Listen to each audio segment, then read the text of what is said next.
কাইফা তাকফুরুনা বিল্লাহি ওয়া কুনতুম আমওয়াতান ফাআহইয়াকুম সুম্মা ইউমীতুকুম সুম্মা ইউহয়ীকুম সুম্মা ইলাইহি তুরজাউন।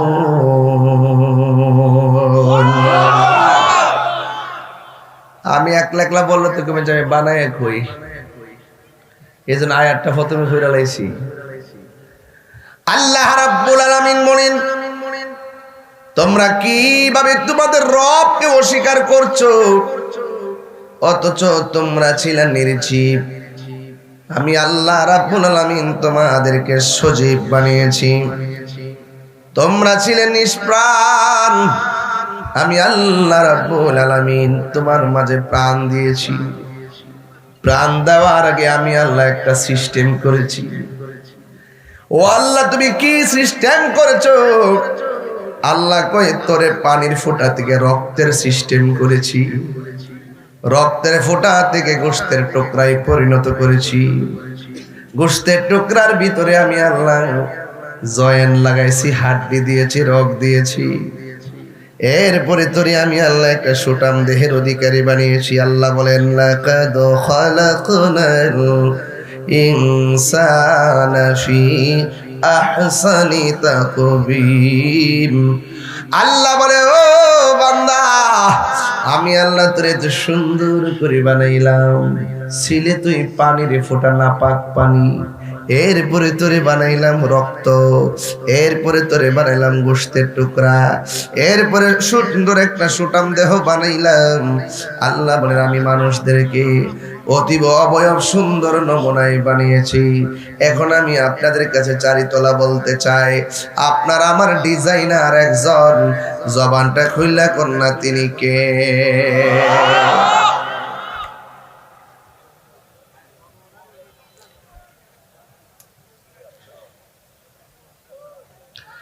আল্লাহ বলে, ও বান্দারা, তোমরা ছিলে নিষ্প্রাণ, আমি আল্লাহ তোদের ভিতরে প্রাণ দিয়েছি।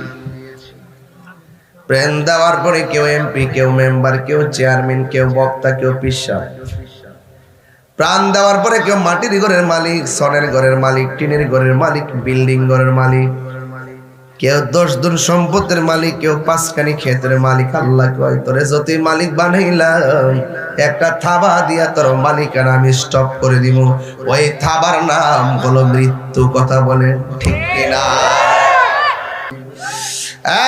বন্ধু, এরপরে মানুষ তোমার দেখার জন্য আইব, কেউ সারাক্ষণ দাঁড়ায় থাকবে না, সবার ব্যস্ততা চলে যাবে। আবার নবী, আপনার নবী বলেন, জীবন্ত বকরি গায়ে থেকে চামড়া তুললে যেমন কষ্ট হয়, এর চাইতে বেশি কষ্ট হয় আজরাইল যখন রূহটা বের করে নিয়ে যায়।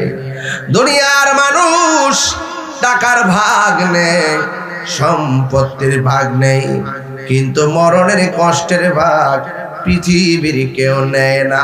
ঠিক না বেঠিক রে বাবা? পরের জায়গা, পরের জমিন, ঘর বানায় আমি রই, আমি তো সেই ঘরের মালিক নয়। ঠিক নি বাবা? আরে পরের জায়গা, পরের জমিন, ঘর বানায় আমি রই, আমি তো সেই ঘরের মালিক নয়।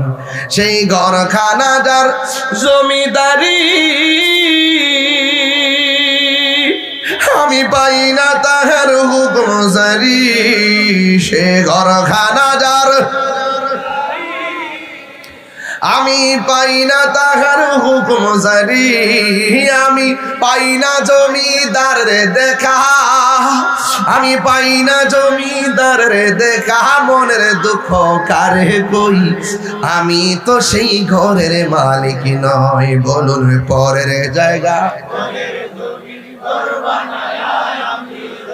আমি তো সেই ঘরের মালিক নই, জমিদারের ইচ্ছা মতো দেই না জমি চাষ, তাই তো ফসল ফলে না রে দুঃখ 12 মাস। জমিদারের ইচ্ছা মতো দেই না জমি চাষ, তাই তো ফসল ফলে না রে দুঃখ 12 মাস।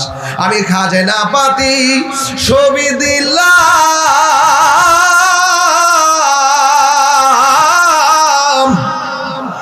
তবু জমিন আমার হই যে নিলাম। আমি খাজনা পাতি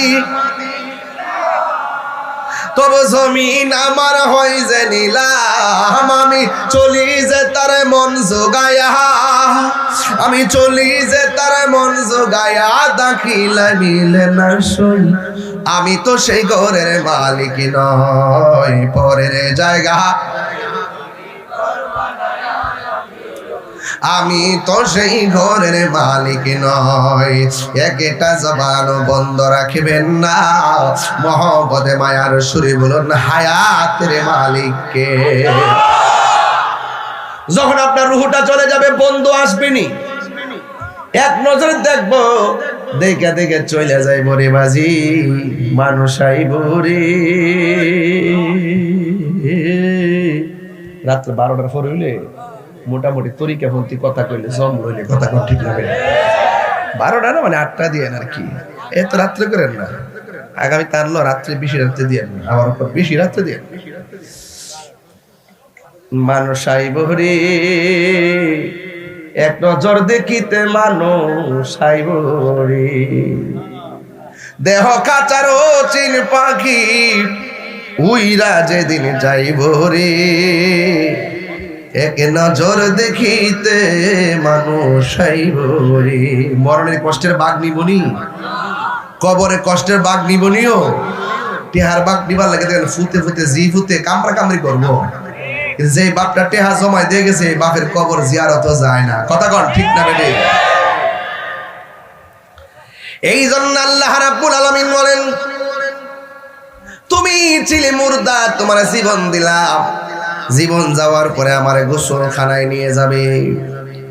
গোসলখানার ভিতরে কসকো সাবান আছে না নাই, আতর লোবান আছে না নাই, সুরমা আছে না নাই, বড়ই পাতার গরম জল আছে না নাই।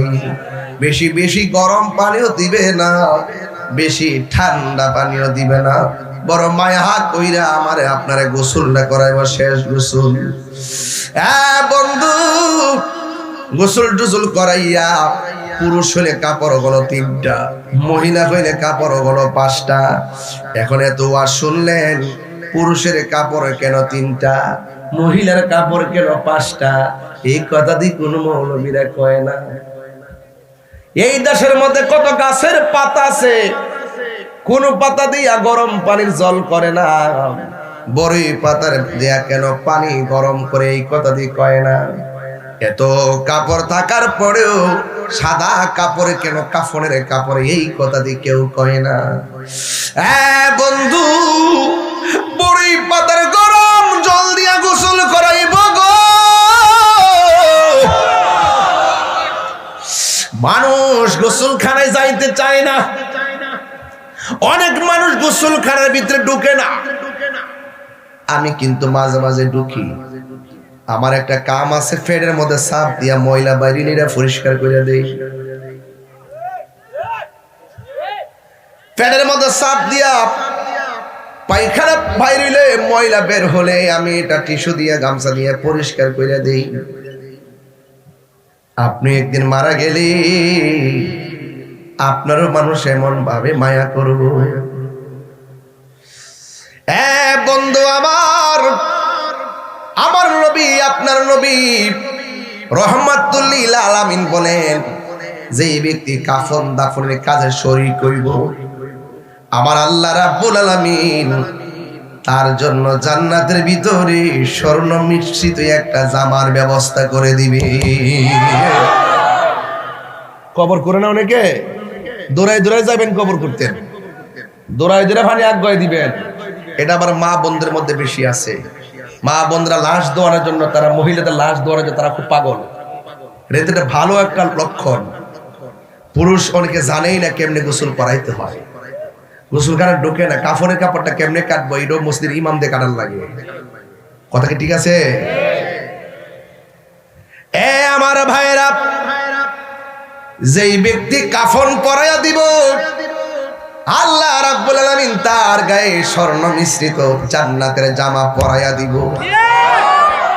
আর যেই ব্যক্তি লাশটারে দোয়াইয়া কবরের মধ্যে শুয়াইয়া দিব আমার আল্লাহ সে যতদিন বাচ্চা থাকে সর্বমোট 40 বার তার গুনাহ মাফ করে দিবে। কয়বার দরকার আসেনি? আর আসেনি ওয়াজ তো জানি এগুলোই নাকি এর বাইরে কিছু ওয়াজ আছে? এরপরে সুন্দর করে গোসল করাইয়া তার সাদা কাপড়ের ভিতরে ঢুকাইয়া দিব আর খাটের মধ্যে শোয়া তারে গুরুস্থানের দিকে নিয়ে যাবি। ওই গুরুস্থানে নেওয়ার পর মায়া কইরা তারে কবরে নামাইয়া দিব।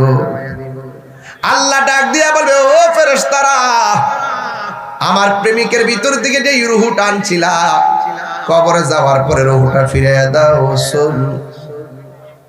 সুম্মা ইখরিজুকুম সরাসরি কাইফা তাকফুরুনা বিল্লাহি ওয়া কুনতুম আমওয়াতান ফাআহইয়াকুম সুম্মা ইউমীতুকুম সুম্মা ইউহয়ীকুম সুম্মা ইলাইহি তুরজাউন। আল্লাহ রাব্বুল আলামিন বলেন, ওই কবরে আমার প্রেমিক আসতেছে, রূহটা ভিতরে ঢুকাইয়া দে। এবার কবরে যাওয়ার পরে রূহটা যখন ঢুকাইয়া দিব তখন আমার আল্লাহর হাবিব কি কয় শুনেন। কয় আনাস রাদিয়াল্লাহু তাআলা আনহু قال قال رسول الله صلى الله تعالى عليه وسلم ان العبد اذا وضع في قبره। আমার নবী বলে, ও পৃথিবীর মানুষ, যখন বান্দারে কবরের মধ্যে রাখা হয় তখন ভিতরের মধ্যে রূহটা ফিরাইয়া দেয় কে? এবার রূহটা ফিরাইয়া দেওয়ার সময় সে ডানে তাকাইবো বামে তাকাইবো, ডানে তাকাইয়া দেখবে মাটি, বামে তাকাইয়া দেখবে মাটি, উপরে তাকায় দেখবে বাঁশের সারি, অন্ধকার একটা কবর। ও চারিতলার বাবা, ওই কবরের ভয়াবহতা থেকে বাঁচতে হলে আল্লাহর একটা মহব্বতের ডাক দিয়া কন না আল্লাহ।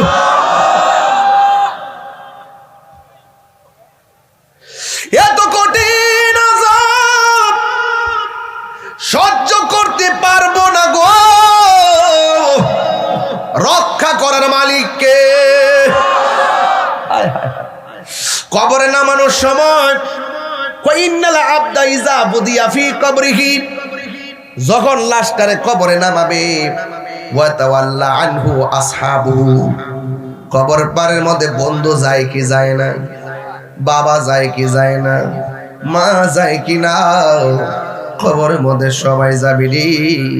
কিন্তু ওই কবরের মানুষগুলা যখন চলে আসবে, ওই কবরের মানুষগুলা যখন চলে আসবে, ইন দি মিন টাইমে কবরের মানুষ চলে আসবে, ওই কবরের মানুষটা ওই আপনজনরা যখন চলে আসবে কারানি আলিহিম, ওই কবরের ভিতরে আল্লাহ রাব্বুল আলামিন যেই বান্দাকে রাখবে ওই বান্দা কবরের ভিতরে আপনজনদের পায়ের আওয়াজ শুনবে। এ বন্ধু, একসঙ্গে চললি, একসঙ্গে ফিরলি, একসঙ্গে সব করলি, একসঙ্গে সব করলি, আজকে আমার একলা ফালাইয়া যাচ্ছে।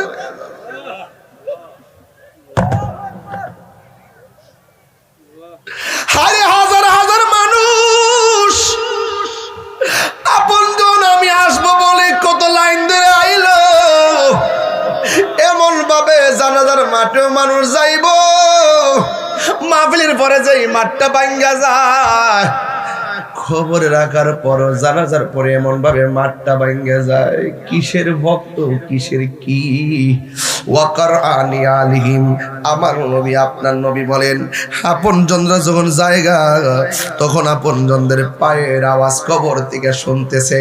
আপনারা কোন কবরে তখন মানুষটাকে জেতা না মরা, জেতা মানুষটা পায়ের আওয়াজ শুনতেছে। যেই মাত্র আপনজন চইলা যাইতাছে ডাক দিয়ে কই বন্ধুরে যাস কই, ও আব্বা কই যান। ওই মুহূর্তে আতাহু মালাকান, দুইজন ফেরেশতা কবরের মধ্যে নামবে। যেই ফেরেশতার নখ গোলা হলো পৃথিবীর এক প্রান্ত থেকে আরেক প্রান্ত, নখ দিয়া কুইরা কুইরা ভয়ঙ্কর সুর দিয়া গর্জন কইরা কবরে ঢুকবো। তাদের চেহারা গুলা নীল, বলেন দেখলে বড় ডর লাগে, দেখলে বড় ভয় লাগে, দেখলে বড় ভয় লাগে। যারা জীবনে দেখি নাই দেখলে ভয় লাগারই স্বাভাবিক। পাগুলো জমিনে, মাথা হলো আসমানে। ও বন্ধুরে আমার, ও বন্ধুরে আমার, ও যুবক ভাইরা আমার, ও বন্ধুরে আমার, এবার কবরের ভিতরে মানুষটা যখন কান্না করবে তখন দেখবে কেউ নাই। দেখবেন দুনিয়াতে বন্ধুর অভাব নাই। আজকে আপনার ফেসবুকে ফ্রেন্ড হলো 5000, আপনার আব্বার মৃত্যুর সংবাদটা ফেসবুকে দেন, 30 জনের বেশি কেউ কমেন্টস করে না। তার মানে বোঝা গেল দুনিয়া বড় স্বার্থপরের জায়গা। কথা ঠিক কিনা? আমার আছে সব আছে, আমার নাই কিছু নাই, এই হলো দুনিয়াদারি রে বাবা। এই জন্য যুবক ভাইরা আমার, এই পৃথিবীর কেউ আপন না। কে আপন হবে? আমি একটু সামনে যাই। আতাহু মালাকানে, দুইজন ফেরেশতা কবরে নামবো। দুইজন ফেরেশতা কবরে নামবা কি করবে? ফায়াকুদানিহি, ওই লোকটারে কবর থেকে উঠায়া বসাবে। এইভাবে যখন দেখেন, এইভাবে যখন শুয়ে থাকবে, আস্তে করে গাঁটটা তুলবো, তুললা সুন্দর করে কাফনের কাপড় চেহারা থেকে সরাইয়া এমন ভাবে তারে বসাইব। বসাইয়া জিজ্ঞাসা করব, পায়া কোলানে দুইজন বলবে, মা কুনতা তাকুলু ফি হাযা রাজুলি মুহাম্মদ, এই কবরের মধ্যে যে নবীরে দেখতেছো এই নবী সম্পর্কে তুমি কি জানতা? ফাইফা আম্মাল মুমিন, ওই মানুষটা যদি মুমিন হয় সে বলবে আশহাদু আন্নাহু আব্দুল্লাহি ওয়া রাসূলুহু, আমি সাক্ষ্য দিচ্ছি তিনি হলো আল্লাহর বন্ধু এবং আল্লাহর রাসূল। জোরে জোরে কি সুবহানাল্লাহ বলা যাবে না? আল্লাহ আল্লাহ আল্লাহু আকবার। এর সাথে সুকপাল কি আর আছে নাকি? তোরটা কি দেয় শুনেন।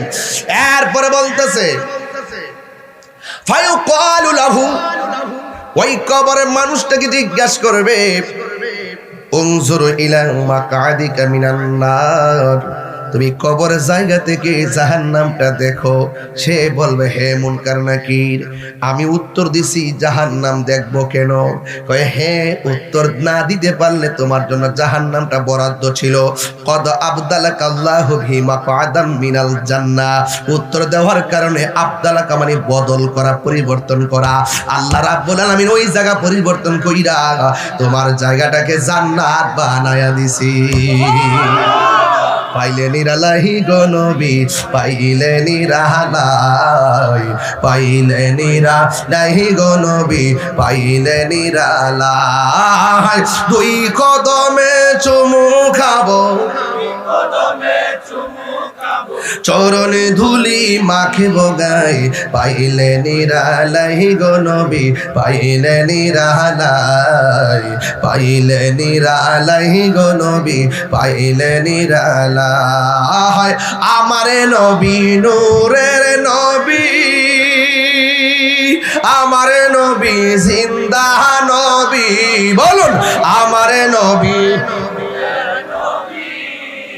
আমারে নবী জিন্দা নবী, দয়া করে তাই গো নবী হাসরের বেলায় বলো না, দয়া করে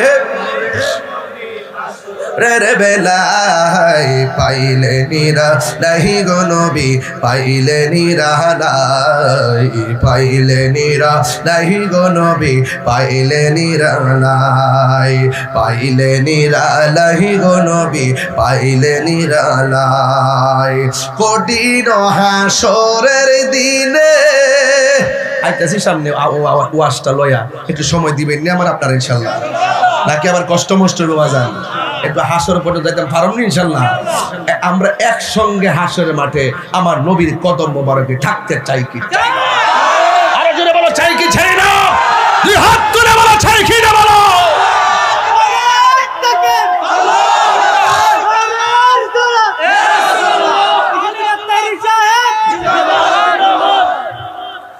এই জন্য আমরা নবীকে ভালোবাসি কি বাসি না? ও যুবকের দল, আমি ওয়াজটা ধীরে ধীরে লইয়া যাই সামনে রে বাজি। এবার আসেন আমার নবী, আপনার নবী কি কয়? এরপরে বান্দা বলবে আমি তো উত্তর দিছি জান্নাত পাবো, আমারে কেন জাহান্নামের আগুন দেখাইতেছেন?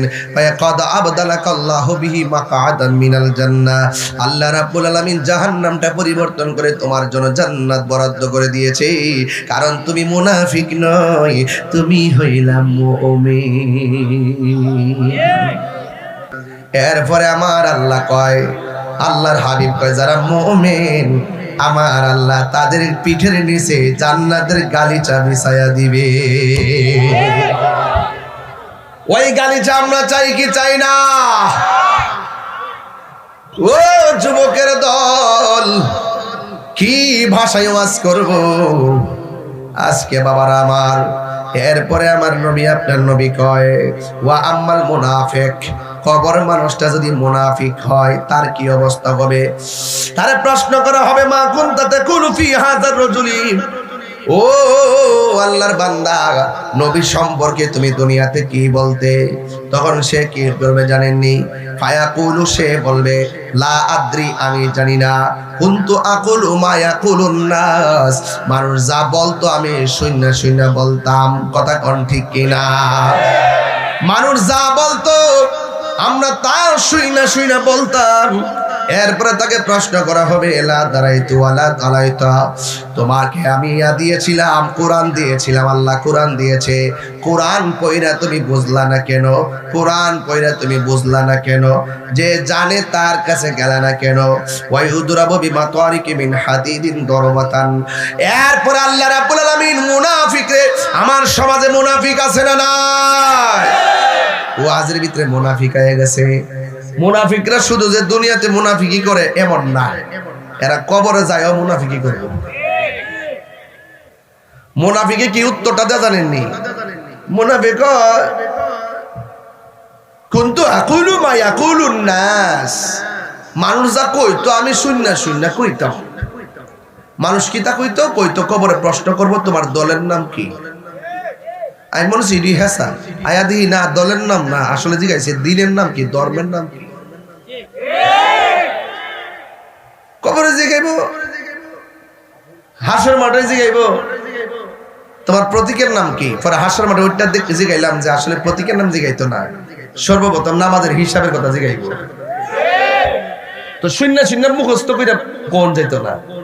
আমাদের শিখেছে ছেলেরা ইয়াং বয়স ওয়াজ করে, আমি বলছে বাবা শূন্য শূন্য ওয়াজ করিস না, ফইরা ফিরে ওয়াজ করতে হবে। এখন ইউটিউবের যুগ, খালি আপনি তো একটা জিকিরটান মারি দিছস। এটার সাথে আহলুস সুন্নাত ওয়াল জামাতের বিশাল বড় একটা খেদমত জড়িত। এজন্য জানতেন কইরে ওয়াজ মাহফিলে ছেলেপেলে যারা আছো জিকির আজকার করো, এগুলো এখন একটু বন্ধ করবা। বুঝতে পেরেছো? ফায়াসিহু সাইহাতান ইয়াসমাউহা মা ইয়ালিহি, আল্লাহর হাবিব বলেন ওই কবরের ভিতরে যখন সে উত্তর দিতে পারবে না, তখন কবরের ভিতরে একটা ফেরেশতা পাঠাইবো। এই ফেরেশতারা চোখ দিয়া দেখে না, কান দিয়া শুনে না, হাতের মধ্যে একটা লোহার হাতুড়ি, এই লোহার হাতুড়ি দিয়ে এমন বাইরাইবো ফায়াসিহু সাইহাতা ইয়াসমাউহা মা ইয়ালিহি, দুনিয়ার জীব জানোয়ার যারা আছে, জীব জন্তু সবাই কবরের কান্নার আওয়াজ শুনবে। গায়রা সাকালাইন আই ইল্লা সাকালাইন, দুইটা জাতি কবরের আওয়াজ শুনবে না, একটা হলো মানুষ আর একটা হলো জিন। এই দুইটা জাতি ছাড়া কবরে সবাই কবরের আযাবের আওয়াজটা শুনবে। পশু পাখি কেউ শুনবে, সবাই শুনবে, শুধুমাত্র মানুষ এবং জিন জাতি শুনবে না। কেন শুনবে না? শুনেন, আল্লাহ রাব্বুল আলামিন মানুষ এবং জিন জাতিকে বানাইছেন একমাত্র আল্লাহর ইবাদতের জন্য। হাসরের ময়দানে সবাই যেই দিন উলঙ্গ অবস্থায় উঠবে, আল্লাহ রাব্বুল আলামিন দুইটা জাতির হিসাব নিবে, একটা হলো মানুষ আর একটা হলো জিন। এদেরকে আল্লাহ ইবাদতের জন্য পাঠাইছেন। আমার আল্লাহ বলছেন ওয়া মা খালাকাতুল জিন্না ওয়াল ইনসা ইল্লা লিয়াবুদুন।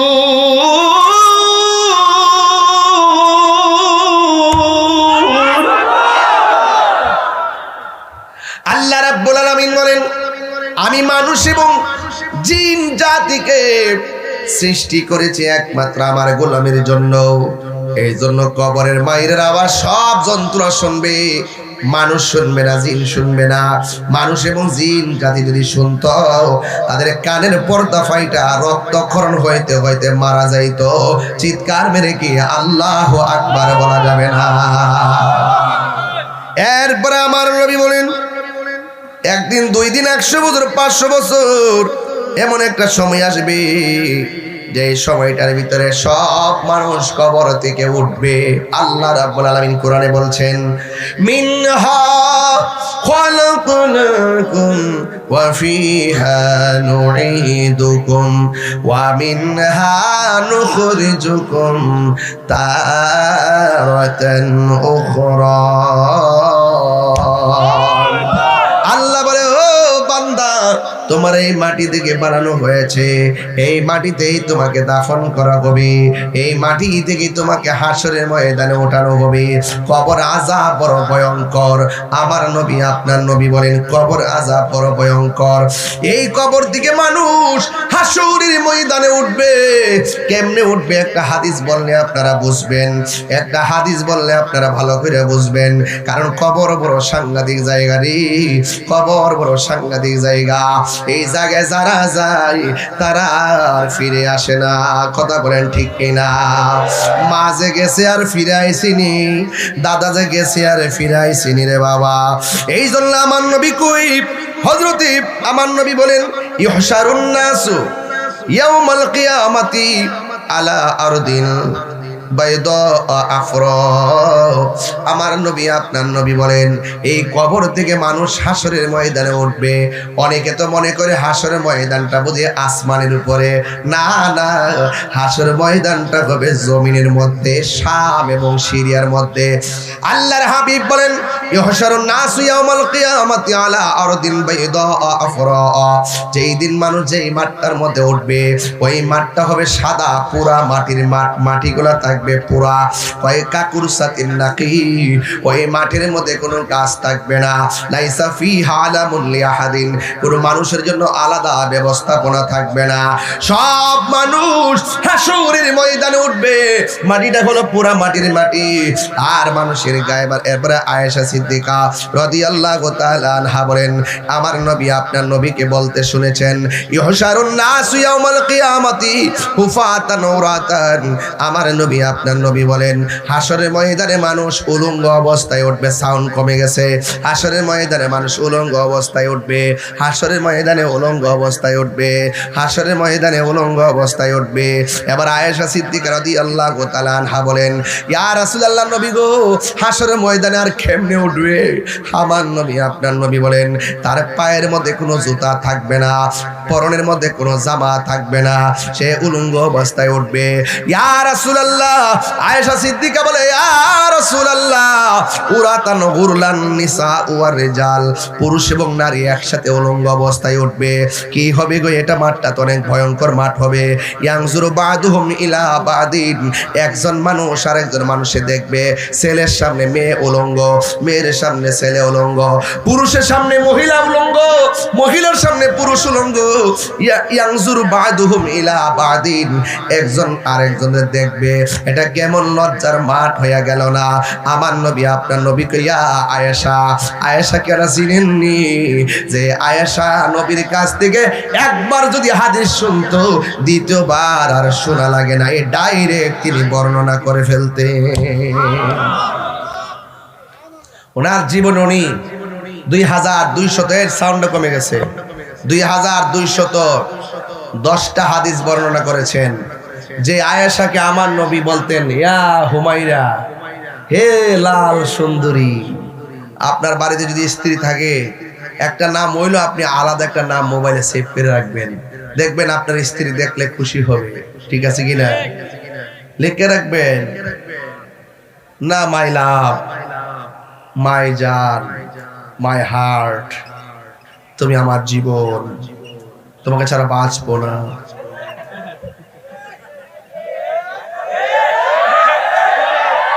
স্ত্রী যখন দেখবে যে তার স্বামী মোবাইলে এটা লিখে রাখছে, স্ত্রী অর্ধেক খুশি হয়ে যাবে।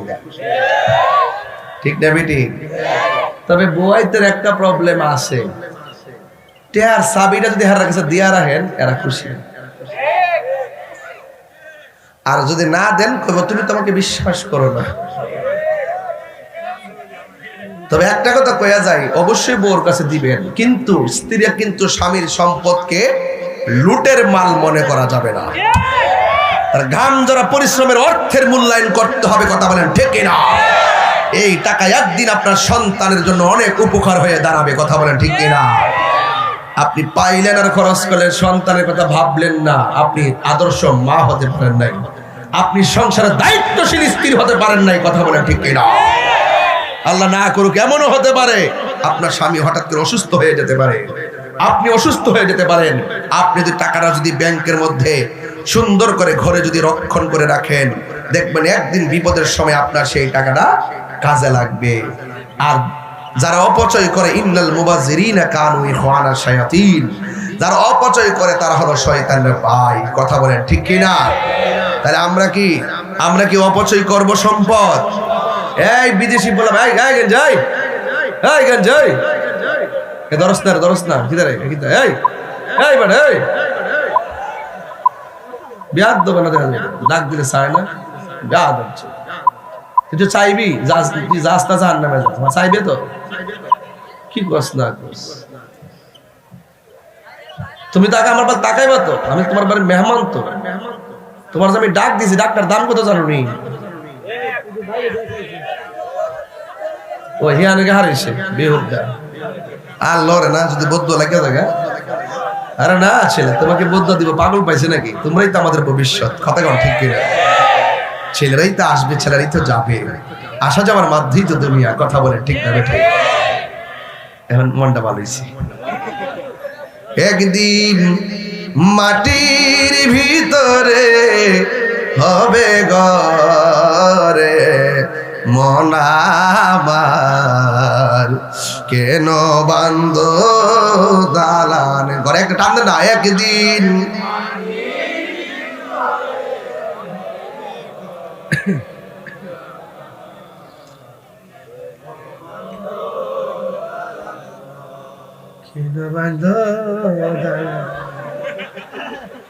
আমি খাইছি না, তুই কেন খাইছে না? আমার তো চেয়ারম্যান কইছে খাইবার লাগে, আমি কইছি বাজি খাইলে সময় নষ্ট হবে, এত কষ্ট করে ঘন্টার পর ঘন্টা জাম। আরেকটা কথা, আপনাদের রেল লাইন আছে না কিশোরগঞ্জ, এখানে অনেক জাম লাগে, এখানে মানে হাসতে হাসতে 30 মিনিট গেছে। কি আশ্চর্য, আমি তো পরে ইয়া হয়ে গেলাম, জারি আশ্চর্য, যেমন জানলে তো রাত্রে এই পরে বই থাকলাম। কইসলা তো ঠিক আছে, আমাদের কাম আছে বাবা, আমি সাংগঠনিক লোক না, কত কাজ আমার সামনে, নির্বাচন মার্কেটা কি রে রাসত্তি বলা মানলি।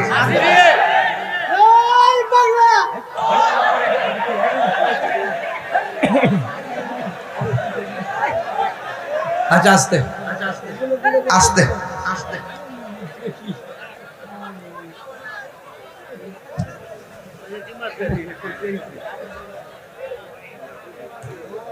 মারহাবা জোরে কোন কি কইছে? জয় বাংলা কইছে। কইলে কি হইছে না, কইলে কি হইছে? যদি আপনার ভালো না লাগে আপনি না বলবেন, যার ভালো লাগে সে বলবে। আপনি বাক স্বাধীনতা তাকাত করতে পারেন না। ঠিক না বেটি? এটা কোনো ব্যক্তির স্লোগান, এটা আমার দেশের স্লোগান। কথা বলেন ঠিক না বেটি? সবার আগে বাংলাদেশ। কথা বলেন ঠিক কিনা বলেন? আমার ভাষা কি? আর ভাষা কি? যুদ্ধ করে রক্ত দিয়ে সেই ভাষাকে অর্জনের জয়ের মুকুট আমরা চিনিয়ে এনেছি। কথা বলেন ঠিক না বেটি? প্রতিহিংসা বন্ধ করতে হবে। এই দেশ সবার, এই দেশ কি সবার আগে বাংলাদেশ। বিদ্যালয় মোদের বিদ্যালয়, এখানে সভ্যতারই ফুল ফুটানো হয়। ঠিক না? যেখানে জ্ঞানের আলো মশাল জেলে, যেখানে জ্ঞানের আলো মশাল জেলে, হইরে সূর্যোদয়, হইরে সূর্যোদয়। বিদ্যালয় মোদের বিদ্যালয়, সেখানে সভ্যতারই ফুল ফোটানো হয়, ঠিক কিনা? ঠেলাঠিলি বন্ধ করেন। আপনার মতের সাথে আমার মিল না হইলে আপনি গুলি করে দিবেন। হাদির মতন একটা ছেলেকে আপনি ঠুস করে গুলি করে দিলেন। হ্যাঁ, মসজিদের ইমাম রইসুদ্দিনকে আপনি প্রকাশ্য মেরে ফেললেন। ঘটনাটা কি? আপনি একটা রাজনীতি করে আমি আরেকটা রাজনীতি করতে পারি, আপনি একটা আদর্শ লালন করে আমি আরেকটা আদর্শ লালন করতে পারি। তাই বলে আপনি তাকে খুন করতে হবে, গুম করতে হবে। এই খুনের রাজত্ব, খুনের যে খুন গুম, যে সন্ত্রাসী চলছে, এগুলোর বিরুদ্ধে আমাদের সকলকে রুখে দাঁড়াতে হবে।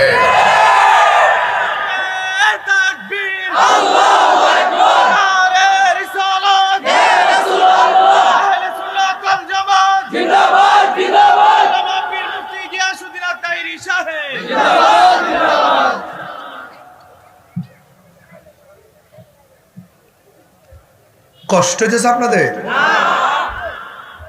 আমি যা বলি বুঝছই বলি, আমার কথার মধ্যে কোনো ধরনের মুনাফিকি নাই। লুঙ্গি তলে থেকে দেখে চা খাইছো, বিস্কুট খাইছো, ওখানে দেশ প্রেম উতলে উতলে উঠতেছে। হ্যাঁ, মুখে দেশ প্রেম আর অন্তর থাকবে ভিন্ন এজেন্ডা বাস্তবায়ন, এগুলো আমরা সব বুঝি। এই দেশ একমাত্র সুন্নিদের কাছে নিরাপদ, কথা বলেন ঠিক কিনা বলেন? এবার যে একটা সুযোগ আইছিল, মোল্লা রিজি সবই মিলতার তো, তাইলে মোটামুটি একটা কিছু করতে পারতো। 65% সুন্নিদেরকে বাদ দিয়ে রাষ্ট্রযন্ত্র সংলাপ করতেছে, তফসিল ঘোষণা করতেছে, বিভিন্ন ধরনের সামনে আগায় যাচ্ছে। আর আমরা সংলাপও ডাকে না, রাষ্ট্রের সুবিধাও দেয় না, মাহফিল করলে কত তাল বাহানা। তবে এইটাও সত্য, সুন্নিরা এই দেশে ভেসে আসে নাই। কথা বলে ঠিক না বেটি? আল্লাহর ওলির পক্ষে যারা আছে এদেরকে প্রটেক্ট দিব স্বয়ং আল্লাহ। কথা বলেন ঠিক না বেটি? মানুষ যা কইতো আমিও তাই কইতাম। এটা কি ইমানদারের কথা না মুনাফিকের কথা? কবরে যায়ও সেই কথা বলবে। তোর হাত তুলি দিয়া কানা আর কান দিয়া শুনে না, এমন ফেরেশতা লামায়া বাইরে ফিরে লোহা দিয়া বাইরে। মানুষ আর জিন শুনতো না। রাসূল বলেন, আয়েশা রে, মানুষ হাসরের মাঠে উঠবে উলঙ্গ অবস্থায়। তুমি যে বলছো ইয়ানজুর ইলা বাদহুম ইলা বাদিন, তুমি যে বলতেছো একজন আরেকজনকে দেখবে, ছেলে মেয়েকে দেখবে, পুরুষ মহিলাকে দেখবে, খবরদার। বাংলা বলবো না, হাদিসের ভাষায় বলবো। বলতেছে ইয়ানজুরু বাদহুম ইলা বাদিন। হে আয়েশা, তুমি যে বলতেছো একজন আরেকজনের দিকে তাকাবে, ইয়া আয়েশা আল আমরু আশাদ্দু মিন আই ইয়ানজুরা বাদহুম ইলা বাদিন। হাসরের মাঠটা এত কঠিন হবে, এত ভয়াবহ হবে, একটা সেকেন্ডের জন্য তাকাইবার সময় পাবে না। আর জোরে বলেন ঠিক না বেঠে? মাঠটা কি সহজ না কঠিন? ওই মাঠে প্রথম হিসাব হবে নামাজের। নামাজ দরকার আছে নি? সপ্তাহ সপ্তাহ না দৈনিক? বাংলাদেশে ইদানিং নির্বাচন ডাক গেলে নামাজের সংখ্যা কিছু বাড়ে, টুফির সংখ্যাও বাড়ে। নির্বাচন চলে গেলে কই আল্লাহ হাবিবি কাম টু কক্সবাজার। এরা কি মোমেন না মুনাফিক? আর যদি মোমেন না মুনাফিক? পরীক্ষা বলে নামাজ পড়ে, পরীক্ষা শেষ হলে আর পড়ে না। রেজাল্টের 3 দিন আগে নামাজ শুরু করে রেজাল্ট ফাঁস করলে আর পড়ে না। পেটে বেদনা হলে কোয়াল্লা ও বাসাও বাসাও, বেদনা ভালোই গেলে গা ডাকে প্রাণ দয়াল রে।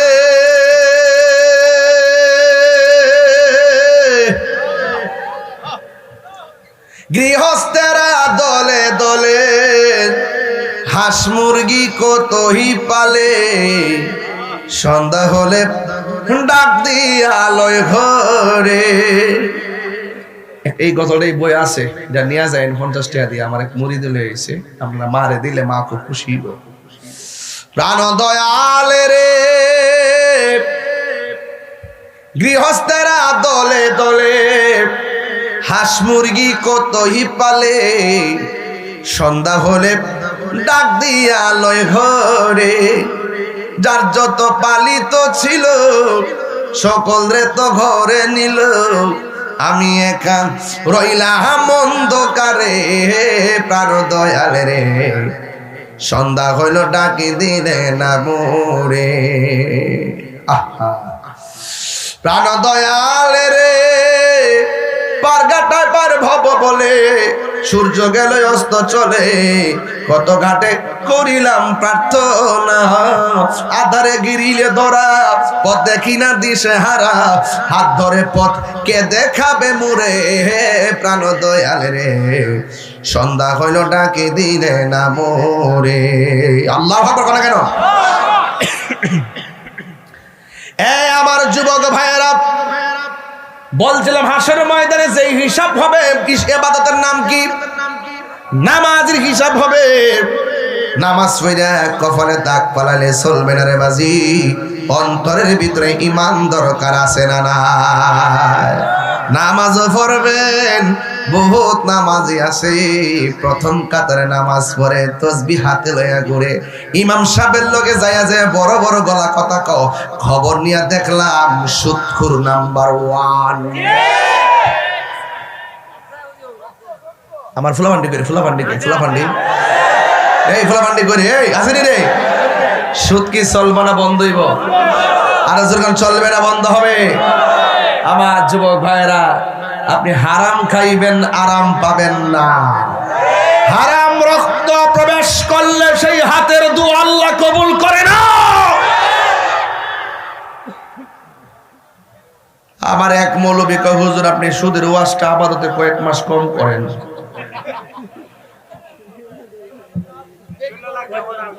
তার আমি কইছি যে বাজান, তোমার যদি 700 বছর বাঁচার মন লাগে, ওয়াজ না কইরা বাচ্চা থাকো। আমার 700 বছর বাঁচার দরকার নাই। এই বাংলাদেশ স্বাধীন হওয়ার আগে 1500 বছর আগে আল্লাহ সুদকে হারাম করছে। আমি কি এটা আরাম করতাম? তো আমি এখন বন্ধ করতে কই কিনলে, তুমি বুঝছি কি রে কইছ, তুমি সুদখোরের কাছে মুরিদ হইয়া গেছ। কি হবে বেঁচে থেকে, কি হবে বেঁচে থেকে? বাজান একটা কথা কই, দরকার বাজান সুটকির ভর্তা দিয়ে ভাত খাইবেন। ওই যে এই যে আপনার ক্ষেত আছে না, আপনি সকালবেলা একটু বিকাল বেলা একটু ঘুরবেন, দেখবেন অনেক শাক পাওয়া যায়। বাজান প্রয়োজনে শাক দিয়া ভাত খাবেন, মাছ মাইরা ভাত খাইবেন। এরপরও বাজান আমরা ধরো সুটকির ভর্তা দিয়া খাবো। বাজান খবরদার সুদের টাকার দ্রব্য, সুদের টাকা দিয়ে বাজার করে আইনা ফুলাও কোরমা খাওয়ার দরকার। ইদানিং একটা কথা শুনে বড় কষ্ট পাইছি, মহিলারাও বলে অন সুদ খায়।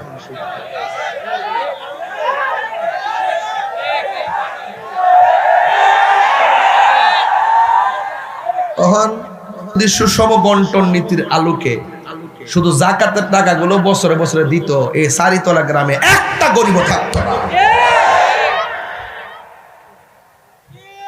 তোমার আল্লাহ তৌফিক দিছে, কর্জে হাসানা দাও, ধার দাও, ঠিক না বেটি? কম কম কইরা দাও, কিন্তু তুমি বিপদ হইরা দিতাম পারি কৌল হাজারে কত দিবা? তুমি লেখো ইস্টামানো, ইস্টামাইনা লেখা সুদ খা। হাদিস শরীফের মধ্যে আছে, যে সুদ দিল, যে সুদ নিল, যে সাক্ষী রইল, যে লেখলো, সবাই সমান অপরাধী। আর সুদের গুনাহ হইল 70টা, এর মধ্যে সর্বনিম্ন গুনাহ হইল নিজের মায়ের সঙ্গে জিনা করা। এখন খাও, অসুবিধা কি? গামলা বইরা খাও, নাচা নাচা দুজকে যাও। হাসরের মাঠে, হাসরের মাঠে একটু দাঁড়াইছি, মারহাবা। হাসরের মাঠে সুদ করে ফেটটা ওই বক্তা বড়া নাইটা দিতা, এটা দেই সুদ করে বালা করে দেন। কে কে সুদ কান হাত তুলেন? এই দেখ ধরে বেড়া, ধরে বেড়া। এলা কেটে দেন, এটা বলছে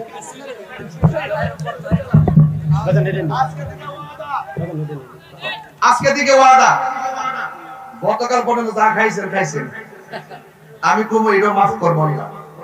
কেমনে করবো? যদি আপনি খালেস দিলে তওবা করতে হয়। আগামীকাল থেকে আমরা সুদ খাবো না। সুদের কারণে গরিব আরো গরিব, বড় লোক আরো বড় লোক, আর সুদখোর টাকার কারণে সমাজ একটা আধিপত্য বিস্তার করে। দেখবেন সুদখোর যখন সমাজের নেতৃত্ব পাওয়া যায় তখন আরেকটা জিনিস শুরু হয়, ঘুষ। তো ঘুষ খাইয়া টাকার জোরে সর্দারিও করে, এমন লোক আছে না নাই? আমরা যে বৌদ্ধ হুজুর হইতে আছে, জামাই বউরে পরিষ্কার তা 3 তালাক দিয়ে একবার সব সাফ করে দিয়েছে, লাস্টে আরেক হুজুরে টেয়া খাইয়া আবার বিয়া করাই দিছে, জিনার সারা লাগাই দিয়ে। আসিনি এমন? আসেনি? টেয়া পাইলে দুয়ার বাসাও ফাল্টাই থাকা, বুঝছেন নি কি খুশি? বাংলাদেশের বহুত বলবে, কিন্তু এখন বর্তমানে টেয়ার বাসা, টেয়া ভাইয়া বান্ডাল কই যাও, দুয়ার বাসাও ফাল্টায় জায়গা। এখন আপনার একটা আওয়াজ করে এখন, সুদ কি চলবো? এই আওয়াজটা জোরে করেন, সুদ কি চলবো? ঘুষ কি চলবো? মাদক কি চলবো? ইয়াবা কি চলবো? ফেন্সি কি চলবো? গাঞ্জা কি চলবো?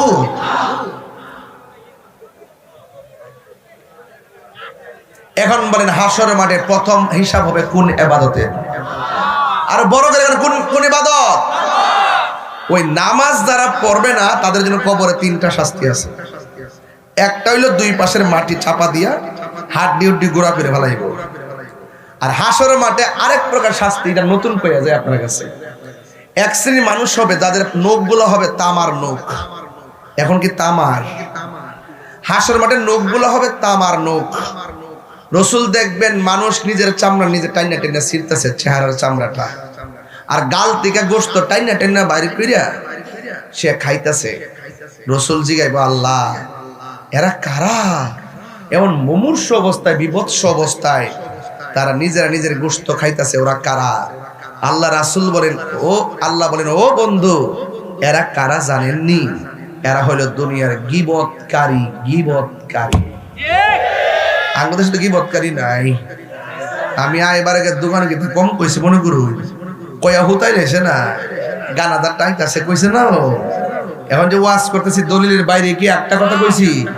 কিছু সামাজিক ওয়াজ করতেছি, কি রে দরকার আছে। ইদানিং কিশোর বয়সের পোলাপান তারা মারামারি করে, ওরা দেখবেন হুট করে দর দর দর দর করে মারামারি করে। এগুলো করবেন না, রাজনৈতিক প্রতিহিংসাকে দাফন করুন। আপনারা যদি মনে করেন যে নতুন বাংলাদেশ, তো আপনার কাম যদি হয় পাকিস্তান হইব, কাম যদি হয় আমেরিকা হইব। সবার আগে বাংলাদেশ। বাংলাদেশকে বাংলাদেশের মেন্টালিটি দিয়ে সাজান, দেশ উন্নতি হবে। আর যদি দাদাগিরি বাবুগিরি কথা শুনে যদি সাজাতে চান, দেখবেন ওরা আপনার 2 টাকা দিব, 80 টাকা লইয়া যাইব। বুঝছেন নি? আমরা বাঙালি তো হুগুজে বাঙালি, একটু দিলে বুঝলা জায়গা। যার যার স্বার্থের জন্য দেশ ব্যস্ত, অসুবিধা নাই। মানুষের চিন্তা, দেশের মানুষের চিন্তা কেউ করে না, যার যার স্বার্থের চিন্তা করে। কথা কোন ঠিক না বেঠে? এখন সুন্নি জামাত কি 2 না 1? আরো বড় করে 2 না 1? পীর মাশায়েখরা 2 না 1? ইনশাআল্লাহ আমিও নিজে কাজ করতেছি, আপনারা সবাই জানেন। আমি সারা বাংলাদেশে কাজ করতেছি। আপনার কাছে দোয়া চাই, যদি নির্বাচনের কোনো সিদ্ধান্ত হয় আপনারা আমার জন্য দোয়া করবেন। আমি আপনাদের জন্য দোয়া করি, কারণ কেন? আমি দেশকে ভালোবাসি। এই যে ধর্মের যে বিভাজন, কেউ হারিয়া, কেউ বইয়া, কেউ মাটি, কেউ নূর, এই যে ধাক্কাধাক্কি চলতেছে, আল্লাহ যদি রাষ্ট্রীয়ভাবে আমার কোনো সুযোগ দেয়, আমি চেষ্টা করব এই বাংলাদেশের সকল ঘরানার আলেম ওলামাদের সাথে, যেইভাবে আমাদের সুন্নি জামাতকে ঐক্যের জন্য আমরা সবাই মিলে কাজ করতেছি, এইভাবে ধর্মের একটা জায়গা যেন বিভাজন না থাকে। হয়তো আমাকে বুঝাই আর তাদের দলে নিবে, নাইলে তারা বুঝা আসবে, সব এক হইতেইব। কথা কোন ঠিক না বেটে? আর আপনি আমার বাস দিবেন, আমি আপনারা দিব, আর আপনি করে সবাই যাবেন গা। এটা তো হইলো আপনাদের স্বার্থের পথ চলা। এবার একটু নিঃস্বার্থ হন। কথা কোন ঠিক কিনা? আর নিঃস্বার্থ হইতে গেলে মায়ের দোয়াটা আগে লো। আমরা মাহফিলে যেভাবে মার কথা বলি, আমি তো দেখি যে অন্য কোনো বক্তা এইভাবে বলে কিনা আমি জানি না। এই জন্য আল্লাহর রহমতে এখনো বাংলাদেশে আসি না নাই, আরো যে আসি না নাই, এটা কিন্তু আমার সুরের কারণে না, আমার এলেমের কারণে না। আমার কাছে সুর মানুষের অভাব নাই, এলেমের মানুষের অভাব নাই, কিন্তু আমি চলতেছি একমাত্র আমার মায়ের দোয়ায়। কথা কোন ঠিক না বেটে? কেরে কেরে কেরে নিঃস্বার্থে ভালোবাসে শুধু আমার মা, ভবে যার তুলনা নাই, নিঃস্বার্থে ভালোবাসে শুধু আমার মা। ভবে যার তুলনা নাই, সেই মা তোমার চলে গেলে গো, সেই মা তোমার চলে গেলে সার হইব কান্দন। এই জগতে কেউ হবে না মায়েরই মতো। একটু জিকির করবেন, রাজি আছেন ইনশাল্লাহ? এটা মহব্বতের কোনটা এটা?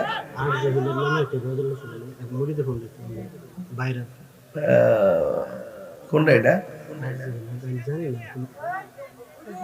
সে যে নামে আজরাইল, সঠিক সময় চারিতলা তোমার ঘরে হইব দাখিল। কথা বল ঠিক কিনা?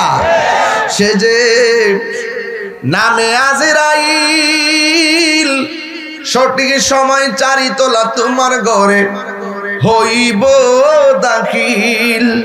কত কাকুতি মিনতি করবা তুমি, রেহাই পাবে না। আজরাইল ছিলে কারো কফিয়ত চলবে না রে মানুষ, কফিয়ত চলবে না। আল্লাহ করে না। ও আল্লাহ রাই তৈলে ডরাই, রাতে পোহাইলে ডর বয়স কহলি বইলা যায়। ও আল্লাহ রাই তৈলে ডরাই, রাইতে পোকাইলে ডর বয়স কলি বইলা যায়। দিনে রাইতে তোমার বান্দা কলবে যেন পাই, দিনে রাইতে তোমার বান্দা কলবে যেন পাই। আল্লাহ রাই তৈলে ডরাই, রাইতে পোহাইলে ডর বয়স কলি বইলা যায়। আল্লাহ আমি সৃষ্টি তুমি স্রষ্টা, আমার কি বা সাধ্য যখন তখন ওইরা যাইতে চারিতলা বাসি বাধ্য। আল্লাহ আমি সৃষ্টি তুমি স্রষ্টা, আমার কি বা সাধ্য যখন তখন ওইরা যাইতে এই তাহিরি বাধ্য।